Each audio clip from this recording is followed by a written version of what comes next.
ब्रह्मपुरी इंद्रपुरी साम्राज्य का एक छोटा सा राज्य था।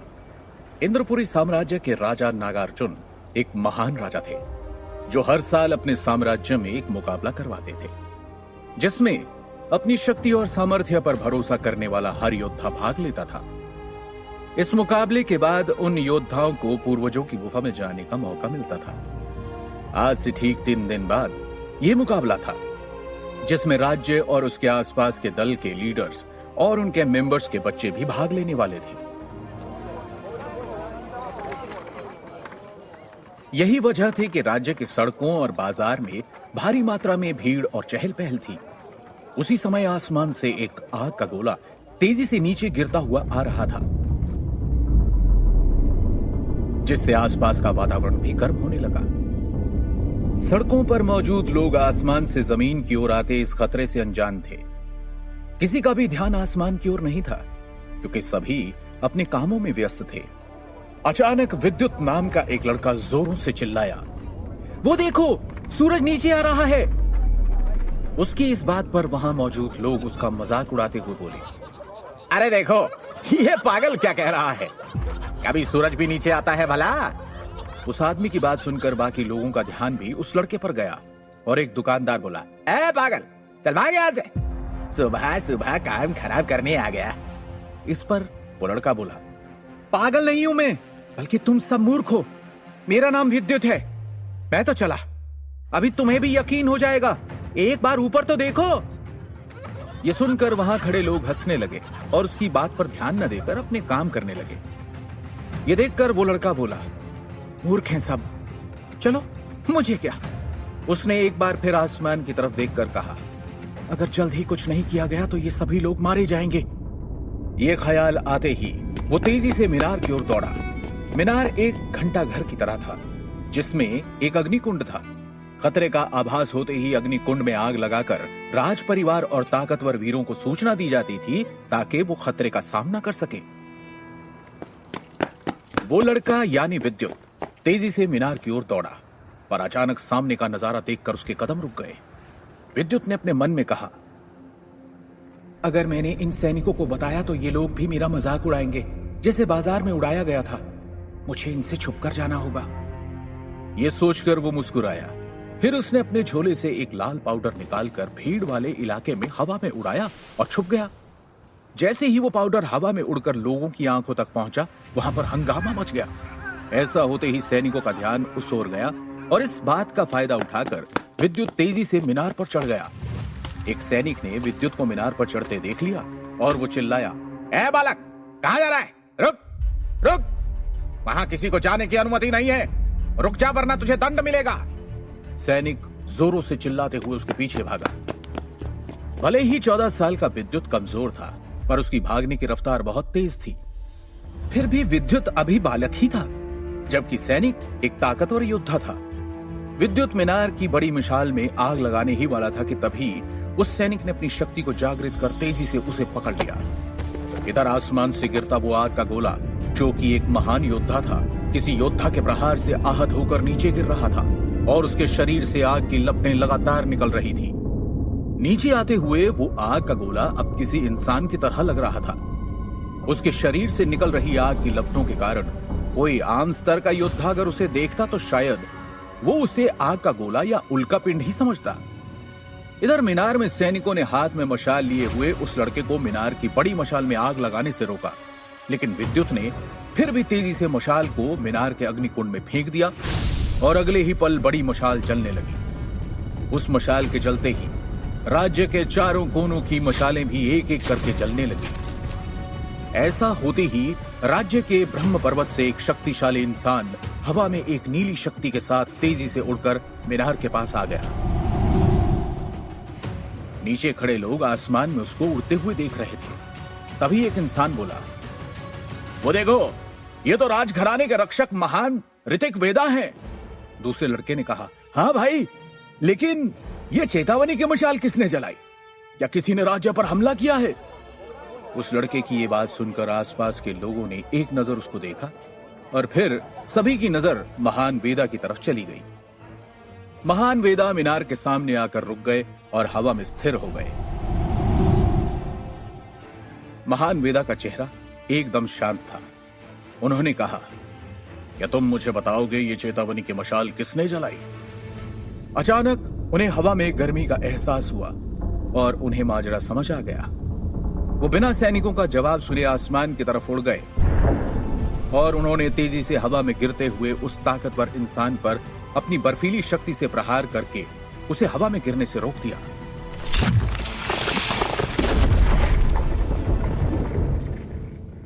वेदा की शक्ति का असर इतना तेज था कि उनका शरीर एक नीली आभा से चमक रहा था।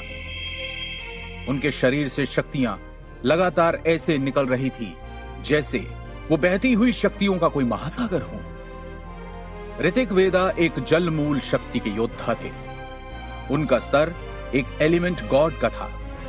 उनकी इन्हीं लाजवाब शक्तियों के कारण उन्हें वाटर एलिमेंटल गॉड भी कहा जाता था। एक वक्त था जब महान वेदा सबसे शक्तिशाली सुपर 7 वॉरियर्स दल का हिस्सा थे। समय बीतने के साथ ही सुपर 7 वॉरियर्स दल के योद्धा अलग अलग हो गए, जिनमें से कुछ योद्धा रहस्यमय तरीके से गायब हो गए और कुछ ने लीडर और रक्षक की उपाधि ले ली थी।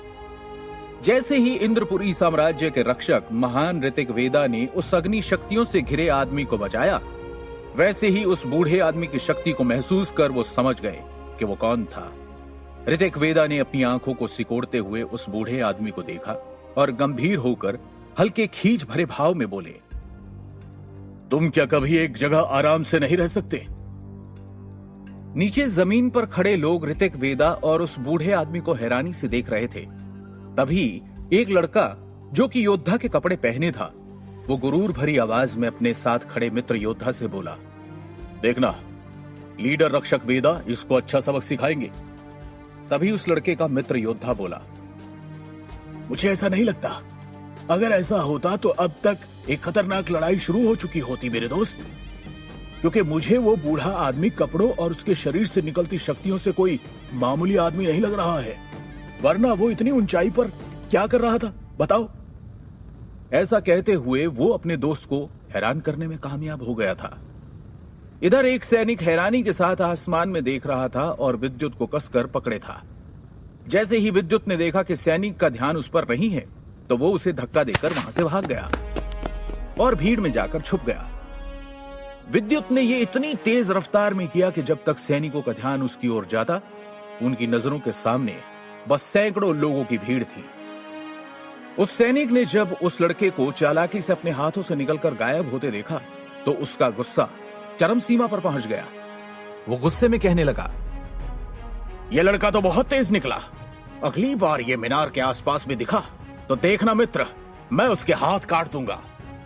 अपने साथी सैनिक की बात सुनकर दूसरा सैनिक हंसते हुए बोला, ये तुम सिर्फ कह रहे हो या करके भी दिखाओगे मित्र? ये सुनकर वहां खड़े लोग भी हंसने लगे। उस सैनिक ने जब देखा कि उसके साथी सैनिक और सभी लोग उसका मजाक उड़ा रहे हैं, तो वो शर्मिंदगी के कारण दांत पीसते हुए पैर पटककर वहां से चला गया।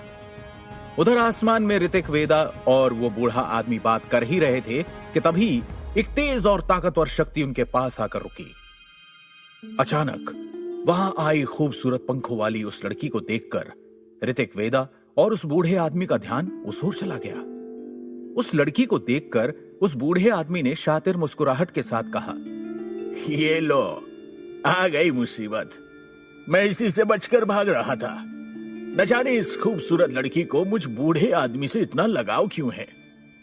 अचानक वहां एक तेज रोशनी आकर रुकी और सभी की नजरों के सामने एक सिल्वर रंग का टाइगर आया, जो शरीर से निकलती बिजली की तरंगों से बने पंखों के साथ हवा में उड़ रहा था। वो टाइगर नाराजगी से बोला, तो सही। उस टाइगर को देखकर वो खूबसूरत पंखों वाली लड़की के चेहरे पर मुस्कुराहट और आंखों में नाराजगी थी। वो शक्ति के 8वें स्तर पर थी, इसलिए उसकी बेल्ट पर 8 शक्तियों के 8 सितारे लगे थे। अगले ही पल वो लड़की अपनी मस्त अदाओं के साथ अपने सामने मौजूद 3 ताकतवर शक्तियों के बिल्कुल सामने आ गई। नीचे मौजूद सभी लोग उसके जिस्म को निहारने लगे। उसने लाल काले रंग के बहुत ही छोटे कपड़े पहन रखे थे, जिससे उसका गोरा शरीर साफ नजर आ रहा था। मदहोश निगाहें और खूबसूरत अदाओं के साथ वो लड़की हवा में अपने पंखों को धीमी रफ्तार से लहरा रही थी। इस लड़की का नाम था दुदुसी। ये अधर्मपुरी से थी, जिसे अब कालेश्वर के नाम से जाना जाता है, जो कभी एक देवस्थल हुआ करता था और शक्तियों के मामले में इस दुनिया का चौथा सबसे बड़ा रहस्यमय स्थान था। ऐसी 4 जगह हमारे देश में और थी। कालेश्वर राज्य के लीडर की छोटी बहन थी दुदुसी। जब दुदुसी ने देखा कि नीचे खड़े मामूली लोग उसके जिस्म को निहार रहे हैं, तो उसे बहुत बुरा लगा। उसने अपने 8 चक्रों को जागृत कर लिया, जिससे उसकी ऊर्जा इतनी बढ़ गई कि उन सब आम स्तर के लोगों और योद्धाओं की आंखों में जलन होने लगी। मजबूरन उन्हें अपनी आंखें बंद करनी पड़ी। उस समय किसी ने नहीं देखा कि भीड़ में मौजूद 2 आंखें अब भी उस लड़की को निहार रही थी। ये आंखें उस लड़के की थी जो मात्र 14 साल का था और अभी उसकी शक्तियां भी जागृत नहीं हुई थी। न जाने वो ये कैसे कर रहा था। इस बारे में कोई भी कुछ नहीं जानता था। आसमान में लीडर ऋतिक वेदा ने अपने सामने खड़ी दुदुसी को देखकर कहा, दुदुसी, अपनी शक्तियों को काबू में रखो, वरना। ऐसा कहते हुए उनके चेहरे पर नाराजगी थी। ऋतिक वेदा इससे आगे कुछ कहते कि तभी उनके सामने खड़ी दुदुसी ने उन्हें हंसते हुए रोककर कहा, वरना क्या, 2 मर्द और एक दिव्य रैंक का टाइगर मिलकर एक लड़की पर हमला करोगे? शर्म नहीं आती तुम सबको? ऐसा कहकर खूबसूरत जवान दुदुसी अपने बालों से खेलने लगी और फिर उसने मुस्कुराकर रक्षक वेदा की ओर देखते हुए कहा, अगर तुम चाहती हो कि मैं यहां से चली जाऊं, तो इस बूढ़े से कह दो कि मुझे वो अग्नि शक्ति ग्रंथ दे दे। दुदुसी की बात सुनकर वो बूढ़ा योद्धा सिल्वर थामा नाराजगी से बोला, ये मेरे जीवन की पूंजी है और मैं इसे अपने वारिस को ही दूंगा, तुम्हें नहीं। अगर मेरी शक्तियों पर सील नहीं चढ़ी होती तो मैं तेरी जुबान काट लेता, क्योंकि तेरी हैसियत ही नहीं है कि तू मुझसे ऐसे मुकाबला कर सके। उस वक्त हवा में उड़ रहे सिल्वर टाइगर के चेहरे पर भी नाराजगी थी।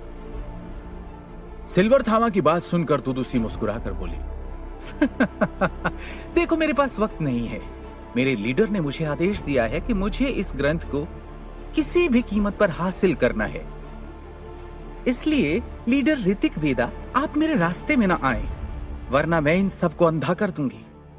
इतना कहकर दुदुसी ने अपनी शक्तियों को बढ़ाया, जिससे सैकड़ों लोगों के दर्द से कराहने की आवाजें आने लगी। ये देख वेदा ने अपने हाथ को हवा में हिलाया और वो ग्रंथ उनके हाथ में आ गया।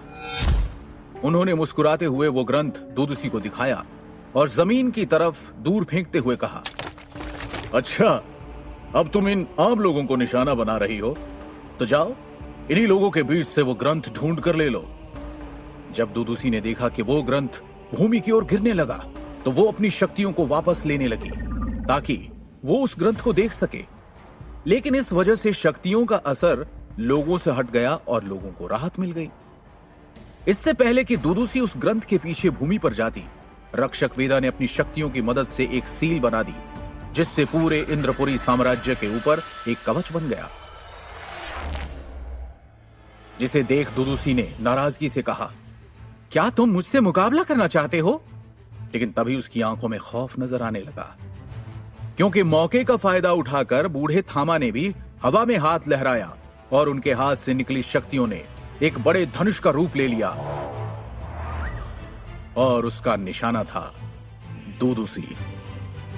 दुदुसी ने देखा कि अगर उसने एक कदम भी बढ़ाया तो वो हमले का शिकार हो जाएगी।